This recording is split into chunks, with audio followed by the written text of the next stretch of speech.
Hai guys, selamat berjumpa kembali di channel novel populer viral yang keren ini.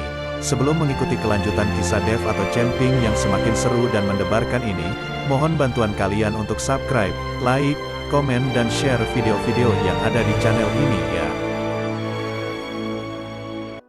Perlu diketahui bahwa novel Perintah Kaisar Naga ini adalah termasuk kategori novel ongoing.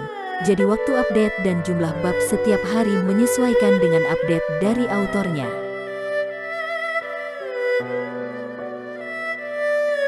Perintah Kaisar Naga bab 3630, 3631, 3632. Enak sekali. Zekening menghela nafas, lalu mengalihkan perhatiannya ke Kipejia.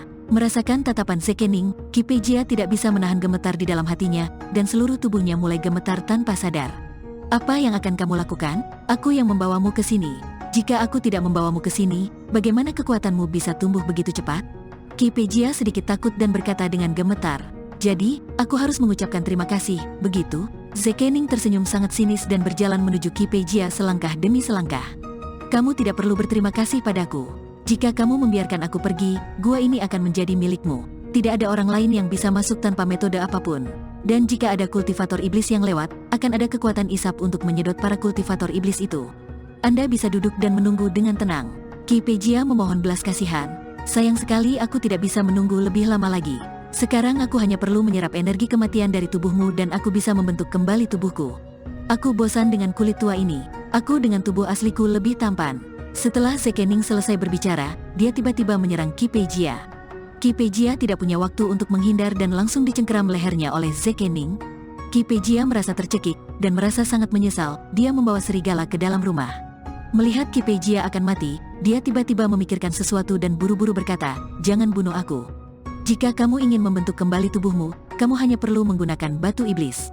Membentuk kembali tubuhmu dengan batu iblis dapat membuat tubuhmu sangat kuat. Kamu sekarang berada di puncak alam kesengsaraan. Tidak akan lama lagi kamu akan mencapai alam Mahayana. Pada saat itu, tubuhmu yang telah dibentuk kembali tidak akan mampu menahan kekuatanmu yang luar biasa. Kamu hanya dapat membentuk kembali tubuhmu dengan batu iblis agar sesuai dengan kekuatanmu." Kata-kata Kipejia membuat Zekening tertegun sejenak, lalu dia melepaskannya. Uhuk. Kipejia terbatuk-batuk. "Apa itu batu iblis?" Zekening bertanya. Dia sama sekali tidak tahu apa itu batu iblis surgawi. Bagaimanapun, Zekening baru saja tiba di Gunung Tianmo belum lama ini. Tepatnya, dia sudah lama tidak berada di dunia surga dan manusia. Bagaimana dia bisa mungkin tahu apa itu batu iblis surgawi? Kipejia menjelaskan kepada Zekening kekuatan batu iblis surgawi, yang membuat Zekening langsung tertarik pada batu iblis surgawi. "Bawa aku ke sana sekarang. Jika kamu mendapatkan batu iblis itu, aku bisa mengampuni nyawamu." Zekening mengancam Kipejia. Aku tidak tahu di mana batu iblis surgawi itu. Batu iblis surgawi ini sangat berharga. Kemungkinan dapat ditemukan di puncak Gunung Tianmo ini. Kipejia tampak malu. "Jika kamu tidak tahu, bawa aku untuk menemukannya. Jika kamu tidak dapat menemukannya, maka kamu tidak perlu hidup." Zekening menatap tajam ke arah Kipejia dan berkata. Tubuh Kipejia bergetar, dan dia mengangguk berulang kali dan berkata, "Oke, saya akan membawamu untuk menemukannya. Ingat saja, jika kamu berani berbohong padaku dan mempermainkanku, kamu akan bertanggung jawab atas konsekuensinya." Zekening mengancam Kipejia. Bagaimanapun, Zekening tidak tahu apakah yang dikatakan Kipejia itu benar atau tidak, dan apakah batu iblis itu benar-benar ada. "Jangan khawatir, aku tidak akan pernah berbohong padamu. Semua yang aku katakan itu benar. Jika kamu tidak percaya, kamu bisa bertanya pada siapa saja," kata Kipejia dengan tubuh gemetar. Sekarang Zekening berada di puncak alam kesengsaraan, beraninya Kipejia berbohong padanya. "Ayo pergi." Zekening mendorong Kipejia, dan mereka berdua keluar dari gua. Zekening mengikuti Kipejia keluar dari gua penelan iblis. Mereka tidak takut seseorang membobol gua penelan iblis, karena gua penelan iblis memiliki lapisan formasi, dan para kultivator iblis hanya akan tersedot ke dalamnya, dan kemudian darah mereka akan terkuras dan mati. Kipejia tersedot ke dalam gua pada saat itu, tetapi secara tidak sengaja menemukan rahasia di dalam gua, yang membuat kekuatannya tumbuh pesat. Sementara itu di Sekte Jiwa Iblis, ini adalah sekte yang tidak terlalu besar, sebagian besar rumahnya terbuat dari batu, dan tidak ada gerbang besar yang layak untuk sebuah sekte. Tampaknya kehidupan Sekte Jiwa Iblis ini seharusnya sangat sulit. Terlihat bahwa kehidupan di kedalaman Gunung Iblis ini jauh lebih sulit daripada di kaki gunung. Jika tidak dikucilkan dan dihina, mungkin Sekte Jiwa Iblis tidak akan pindah ke tempat yang sulit seperti itu. "Tuan Cheng, kedalaman Gunung Iblis tidak sebaik yang ada di kaki gunung. Kondisinya sedikit lebih sulit, saya mohon maaf atas kesulitan ini. Jiang Yulian berkata dengan canggung. Nona Jiang, sebagai kultivator, kita harus fokus pada kultivasi, dan yang lainnya hanyalah sebatas awan dan asap. Dev berkata sambil tersenyum tipis. Pada saat ini, selusin kultivator sedang menunggu di luar sekte jiwa iblis. Mereka harus menunggu Jiang Yulian dan Zheng Jian, kakak laki-laki dan perempuan senior, kamu akhirnya kembali. Guru sedang sekarat, dan tabib spiritual Liu ingin kami pergi mencarimu. Seorang anggota sekte jiwa iblis yang kurus dan kekurangan gizi berkata dengan cemas. Bagaimana ini bisa terjadi? Pergi dan lihat. Ketika Jiang Yulian dan Zheng Jian mendengar ini, mereka segera berlari menuju sekte tersebut dengan cemas. Yang lain mengikuti, dan Dev juga mengikuti setelah melihat ini. Pada saat ini, seluruh sekte jiwa iblis sudah dalam kekacauan, dan tidak ada yang memperhatikan Dev. Dev mengikuti Jiang Yulian dan Zheng Jian, karena dia tidak terbiasa dengan tempat itu, jadi dia tidak bisa berkeliaran begitu saja. Dev mengikuti kedua orang itu dan berlari ke ruangan yang sedikit lebih besar, dan melihat seorang lelaki tua berambut abu-abu terbaring di tempat tidur. Wajah lelaki tua itu sangat jelek, nafasnya sangat lemah, dan aura di tubuhnya hampir tidak bergerak lagi. Sepertinya ada perasaan kehabisan tenaga hidupnya hampir berakhir, tapi sepertinya tidak menderita penyakit apapun. Tuan, Jiang Yulian dan Zheng Jian menjatuhkan diri ke depan tempat tidur dan tidak bisa menghentikan air mata mereka mengalir. Di sisi tempat tidur, seorang pria parubaya dan sedikit gemuk tampak sedikit terkejut saat melihat Jiang Yulian dan Zheng Jian. Namun, ekspresi itu hanya berlalu sesaat, dan kemudian pria gendut itu berkata, Nona Jiang, saya ingin tahu apakah Anda mendapatkan ginseng naga iblis. Tabib Liu, saya membawanya. Jiang Yulian dengan cepat mengeluarkan kotak kayu itu dan mengeluarkan ginseng naga iblis. Melihat ginseng naga iblis langit, mata Tabib Liu berbinar, dan dia segera mengambil ginseng naga iblis itu. Kalian semua keluar, saya akan mengobati pemimpin sekte Jiang. Tabib spiritual Liu melambaikan tangannya dan berkata, ketika Jiang Yulian dan Zheng Jian melihat ini, meskipun tidak bisa menolak, mereka hanya bisa mundur.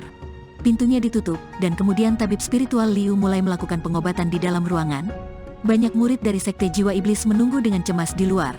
Kakak laki-laki, kakak perempuan, mengapa kamu lama sekali untuk kembali? Di mana kakak laki-laki lainnya? Pria kurus yang menyambut mereka bertanya pada Jiang Yulian dan Zheng Jian. Setelah menanyakan pertanyaan ini, baik Jiang Yulian dan Zheng Jian terdiam, dan keduanya menundukkan kepala dalam diam. Melihat pemandangan ini, murid-murid lain dari sekte jiwa iblis sepertinya memahami sesuatu. Setelah beberapa saat, Jiang Yulian mengangkat kepalanya dan berkata, saudara-saudari lainnya semuanya tersedot ke dalam gua menelan iblis. Mereka mungkin dalam bahaya. Aku dan kakak laki-lakiku dikejar oleh perampok yang ingin merampas ginseng naga iblis surgawi itu, jadi aku tertunda.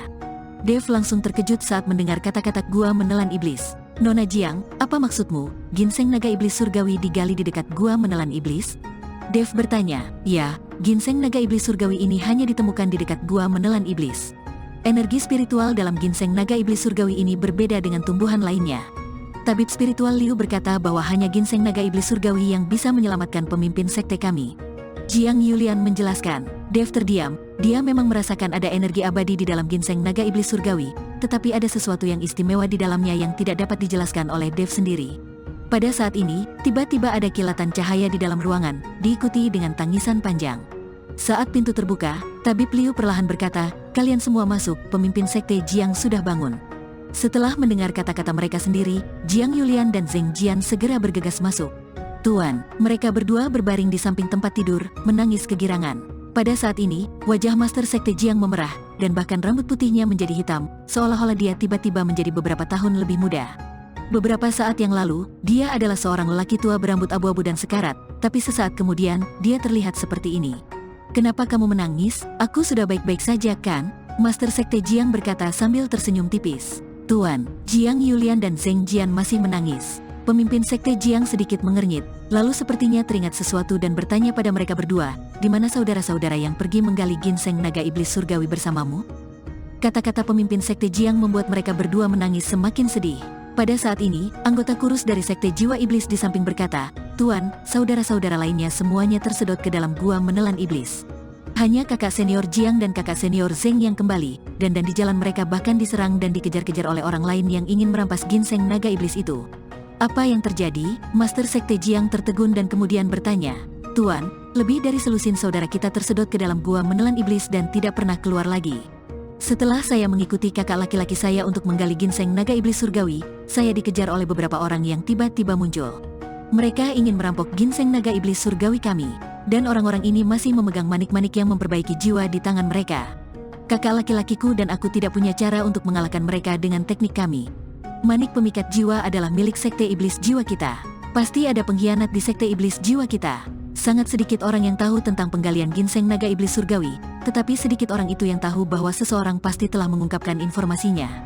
Jiang Yulian menangis dan berkata, setelah mendengar ini, pemimpin sekte Jiang menjadi marah. Perintahkan semua anggota sekte jiwa iblis agar tidak ada seorang pun yang diizinkan meninggalkan sekte tersebut, jika tidak mereka akan diperlakukan sebagai pengkhianat. Saya harus mencari tahu siapa yang mengkhianati sekte. Saya akan memotongnya menjadi beberapa bagian. Pemimpin sekte Jiang meraung dengan marah. Master sekte Jiang, kamu baru saja pulih, jadi kamu harus tenang. Ini tidak baik untuk kesehatanmu. Sekarang pemimpin sekte Jiang baik-baik saja, inilah waktunya aku pergi. Tabib ilahi Liu membujuk Master sekte Jiang, dan kemudian bersiap untuk berbalik dan pergi. Tabib spiritual Liu, terima kasih banyak. Saya, sekte jiwa iblis, tidak dapat membalas budi Anda. Jika Tabib Liu memerlukan sesuatu dari kami, sekte jiwa iblis tidak akan pernah menolak. Pemimpin sekte Jiang buru-buru berdiri dan memandang tabib spiritual Liu dengan rasa terima kasih. Pemimpin sekte Jiang, sama-sama. Sebagai apoteker, adalah tugas saya untuk mengobati penyakit dan menyelamatkan nyawa. Anda tidak harus bersikap sungkan. Jika kamu masih merasa tidak nyaman, kamu bisa menemuiku. Tabib Liu berkata dengan sangat sopan. Tentu, pemimpin sekte Jiang secara pribadi mengantar tabib spiritual Liu keluar. Dev menatap tabib spiritual Liu dengan sedikit kecurigaan di matanya, karena dia bisa merasakan nafas samar ginseng naga iblis surgawi dari tubuh tabib spiritual Liu. Meskipun tabib Liu berusaha sekuat tenaga untuk menutupi aura ginseng naga iblis, Dev tetap menyadarinya. Meskipun Master sekte Jiang sekarang terlihat jauh lebih kuat dan rambutnya menjadi hitam, aura kehidupan di dalam tubuh Master sekte Jiang sangat kecil dan sedikit. Sebaliknya, energi kematian menumpuk di dadanya, diperkirakan tidak butuh waktu lama hingga energi kematian menyebar dan pemimpin sekte Jiang akan mati. Alasan mengapa Master sekte Jiang saat ini mampu melakukan ini adalah seperti kembali ke masa lalu. Tabib spiritual Liu menggunakan metodenya sendiri untuk menstimulasi energi kehidupan terakhir Master sekte Jiang, yang membuat Master sekte Jiang tampaknya telah pulih. Bersambung. Perintah Kaisar Naga Bab 3630, 3631, 3632. Enak sekali.